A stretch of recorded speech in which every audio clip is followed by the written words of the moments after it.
বাংলাদেশের মানুষ অনেক আশা প্রত্যাশা নিয়ে ডক্টর ইউনূসের অন্তর্বর্তী সরকারকে বিশ্বাস করেছিল, কিন্তু আমাদের দুর্ভাগ্য, দেশবাসীর দুর্ভাগ্য, অন্তর্বর্তী সরকার এদেশের জনগণের চাওয়া পাওয়া, তাদের অকুণ্ঠ সমর্থন, তাদের ভালোবাসা, তাদের সেই অনুভূতির প্রতি অন্তর্বর্তী সরকার ছুরিকাঘাত করেছে, কুঠারাঘাত করেছে। একটা পর্যায়ে জাতিসংঘের মানবাধিকার কমিশনের কান্ট্রি অফিস খোলার 3 বছর মেয়াদী অন্যায় চুক্তি সই করে বসলো।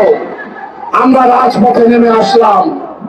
শেষ পর্যায়ে এসে যখন এদেশের মানুষ, বিশেষত পলিটিক্যাল লিডাররা, রাজনৈতিক নেতৃবৃন্দ, রাজনৈতিক দলসমূহ নির্বাচনী কাজে চরম ব্যস্ত, ঠিক তখনই নির্বাচনের মাত্র 3 দিন আগে, 72 ঘন্টা আগে সবাইকে অন্ধকারে রেখে তারা যুক্তরাষ্ট্রের সঙ্গে দাসত্বের দলিল সম্পাদন করে, কলোনির চুক্তি সই করে, অসম বাণিজ্য চুক্তি সই করে।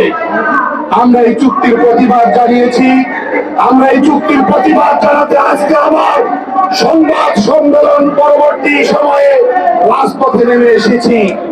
এই চুক্তির মধ্যে 131টা শর্ত বাংলাদেশ মানতে বাধ্য, বিপরীতে যুক্তরাষ্ট্রকে মানতে হবে মাত্র 6টি শর্ত। এটা কি ভালো চুক্তি? এই চুক্তি অনুযায়ী